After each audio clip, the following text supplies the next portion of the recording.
My name is Bogdan Burcea. I'm a technical marketing manager at Infinet Wireless, and today I'm very pleased to provide you some important information about triple play services that can be successfully supplied with Infinet Wireless gears.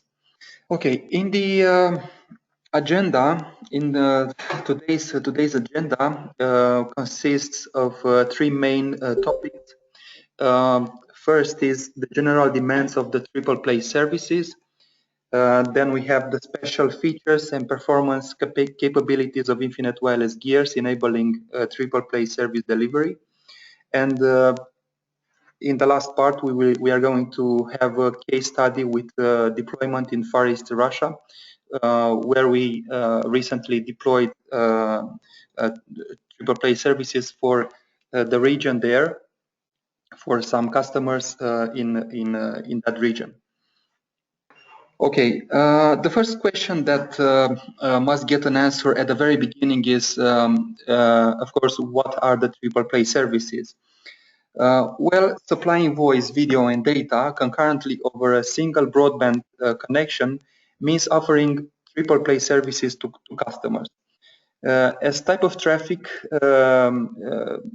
it can be voice over IP for voice, for instance, HTTP or FTP for data, IPTV, video on demand, video streaming from internet, for instance, for video, and so on and so forth.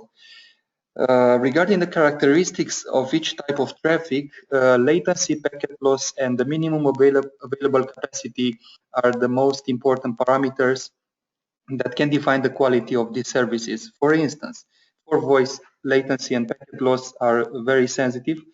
They are inputs for most calculations. Most stands for mean opinion score and can have values from 1 to 5, 1 being the worst and 5 being the best. Although most values result from what is perceived by people during tests, there are also software applications that measure most on networks, and latency and packet loss are the most important parameters in most calculations. For video, besides the latency and packet loss, very important is for a broadband system to treat correctly the multicast traffic in the network. Mass consumers, and this is why, because the mass consumers receive the video streams from the media server as multicast traffic, and in case the system does not treat correctly this traffic as multicast, then the network will be flooded, and we will have a lot of problem in this case. And this is an important feature, and by the way, we are going to discuss about it in a few slides afterwards. Okay.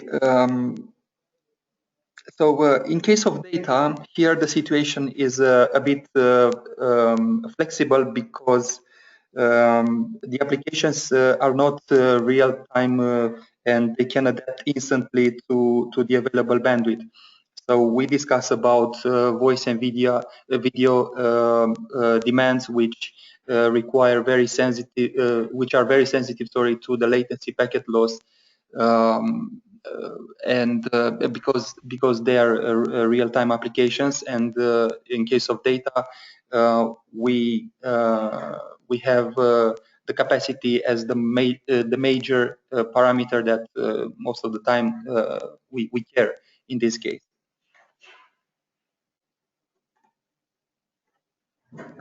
Although there is a huge variety of applications that have different requirements for the capacity, delay, and packet loss, I'm presenting as reference the typical figures for these parameters for each type of traffic. For instance, 1 megabit per second should be enough in the majority of situations for a VoIP call, with maximum 50 milliseconds delay and 0.5% packet loss. Packet loss has a very high impact also for high-speed internet data or FTP traffic. So it should be also in this case kept below 0.5%. The average capacity provided by wireless service providers is around 10 megabits per second, and of course this capacity, this number is increasing, having available more and more bandwidth because everything is under developing, and we grow, of course, in offering more capacity to customers. But like an average figure, we can say that wireless service providers in average provide like 10 megabits per second for traffic. Delay and jitter are, in this case, for data, not mission critical parameters as, for instance, packet loss. For video traffic, 8 megabits per second should be enough to transmit a high definition TV streams at 30 frames per second using H.264 video codec if the packet delay are kept below 100 milliseconds and the packet loss is 1% as a maximum value. Now, apart from the typical values of the main parameters for voice, video, and data traffic, the broadband network must be designed in such a way to adapt to the mass consumers' needs in terms of traffic and services they request. Therefore, bandwidth capacity, scalability, and service prioritization has to be properly configured. More specifically, typical wireless service providers networks are engineered with oversubscription in a certain rate, depending on the traffic consumption history, of course. When the congestion does occur, QoS is mandatory, is required to protect important traffic such as mission critical data applications, voice, video, and so on. Of course, additionally, QoS can be set to reduce the priority of unwanted traffic, and of course for many other purposes. But I just pointed out the most important aspect, which is congestion in the network in case of using oversubscription.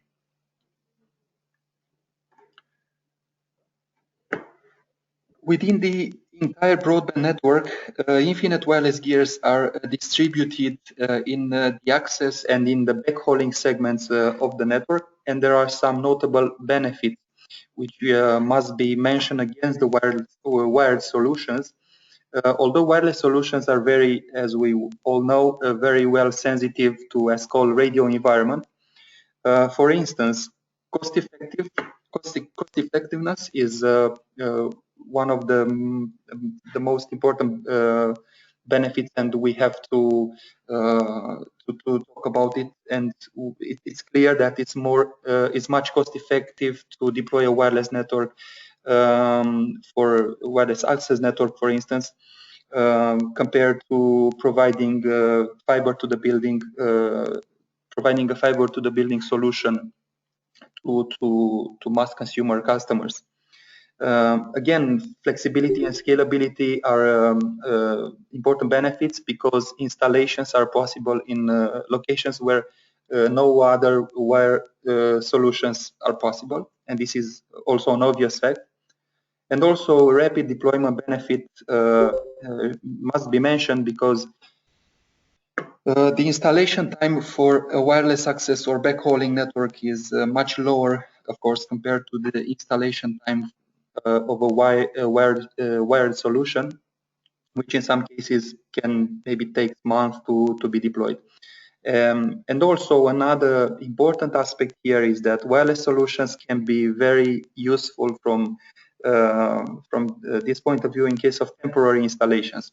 Imagine that we have for instance, a project where a sport event where live streaming should be sent from that place, and installing a wireless solution, it's the most rapid and cost-effectiveness solution, and of course the benefits are much higher in comparing with a fixed solution. Now, I would like to re-emphasize the fact that before discussing about features and system capabilities to support triple play services, It is crucial to understand the importance of the radio planning before the access wireless and backhauling systems, before deploying the network, and in the situations where the network is already deployed, the radio planning has to be redone, or even if it's for the first time, should be done, because in case of high level of interferences, in case of high percentage of obstruction of the Fresnel zone of our wireless links, in case of bad antenna alignment, in case of inappropriate installations, etc., we do not benefit at the maximum from the capabilities offered by the wireless systems. And of course, in the majority of the situations, there are several issues we faced in reaching our objectives when it comes to install a wireless system, but also there are solutions, and providing the appropriate solutions, it's something that differentiates a lot the wireless gears vendors. For instance, we have with Infinet units several options. For instance, to use between two different software versions, and we are going to see a bit later on the differences between those two versions and the advantages they have for our triple play services subject for today. We have the option to synchronize the sectors, to synchronize the units in a cell. We have several options to optimize the network. We have several tools implemented into the units, which allows the customers to benefit of these tools to deploy a network in a very good conditions. Now, talking further about the benefits, not specifically using wireless systems, but in this case, going deeper and discussing about the benefit using wireless, Infinet wireless gears for supplying triple play services. We can state that in case of a correct radio planning and configuration, we are able to provide as low as 10 milliseconds latency for the wireless segment of the network, and 5 nines availability, which is a very important figure for voice and video especially. In order to be more precise about these figures, I took an example of a simulation using the range calculator tool of Infinet. And in this example, we got that at maximum of 4.2 kilometers distance between the base station and the CPEs in the sector, we have the models displayed in the presentation. In case, of course, of interferences free and average terrain and 30 dBm ERP, the system provides 5 nines availability and 187.5 megabits per second, the entire base station sector capacity. But this is, and of course, at the highest modulation level. But as top level figures, our base station can provide up to 240 megabits per second in 40 megahertz channel, and CP is up to 180 megabits per second in 40 megahertz channel. Another advantage that is important that I place here regarding to Infinet wireless units is that using our CPEs, except the low-end model with the one with 19 dBi integrated antenna, the rest of our CPEs are provided with 2 fast Ethernet ports. So with one CPE, we can offer different triple play services to 2 different customers, and we call it hardware resource efficiency. And of course, this is a This is a very important advantage from this point of view. Continuing with the advantages of Infinet wireless units, we have some specific functionalities that and features that are implemented in Infinet units, which are implemented to address mainly applications that are real-time real-time applications and are very sensitive to the parameters that I told at the beginning: latency, delay, and packet loss. First of all, we have a proprietary air protocol. Our systems are 2x2 MIMO, and our systems are developed mainly for multi-service IP networks. We have in this moment 2 software versions that can be used according to the needs of the network. We have 2 options to use: either adaptive marker access software or proprietary TDMA-based software. We have advantages and disadvantages with each of the 2 software version, because they are developed in order to compensate one for each other, and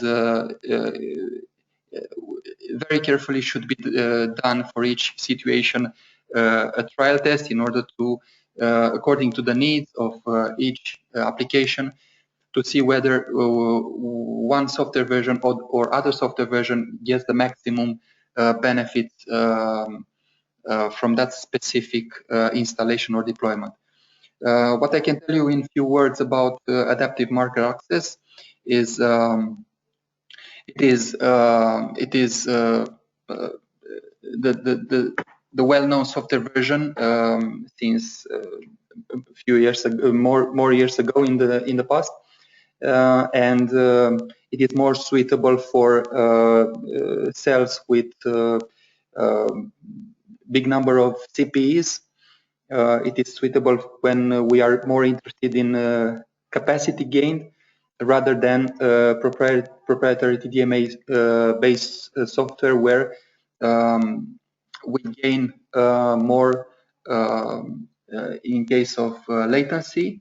The system has much lower latency, and the CPs in the sector must not exceed a value of 10, 15. But in this case, we get the benefit of the latency, which is very important, as I said, for the triple play services. The QoS is another important feature that we have.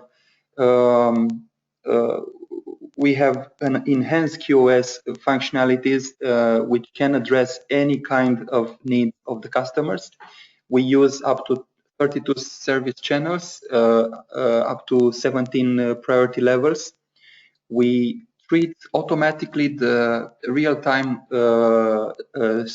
streams going through our system. So if no configuration is done from the default configuration of the units, and in case we have a voice traffic, for instance, coming through our links, the units automatically recognize it and prioritize it. Also, we have the option, of course, to perform a lot of manual configuration for the QoS. We can use granular QoS policies with service channels in order to handle the traffic according to the available bandwidth. For instance, we have for one service a specific capacity allocated, for other service the rest of the capacity from the entire bandwidth. And when one service is not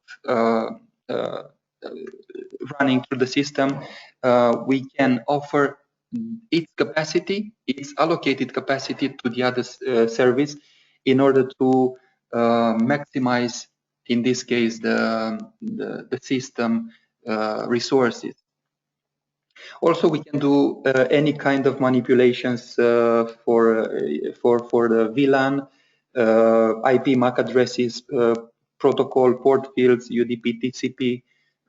We can create classification rules based on IP, type of service, DSCP, .1p tags, and of course we have the option to limit the traffic to create a shaping of our traffic in case we have high jitter, and when we want to reduce the jitter in case of, and this is by the way in case of polling software, the traffic shaping is available in the polling software, where we have this option to reduce the jitter and to reduce the capacity to an average value, but in this case we can reduce very much the jitter. We further have functionalities that we have implemented in the units in order to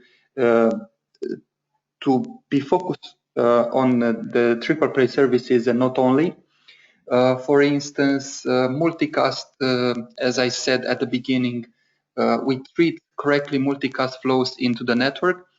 Imagine that some customers are retrieving the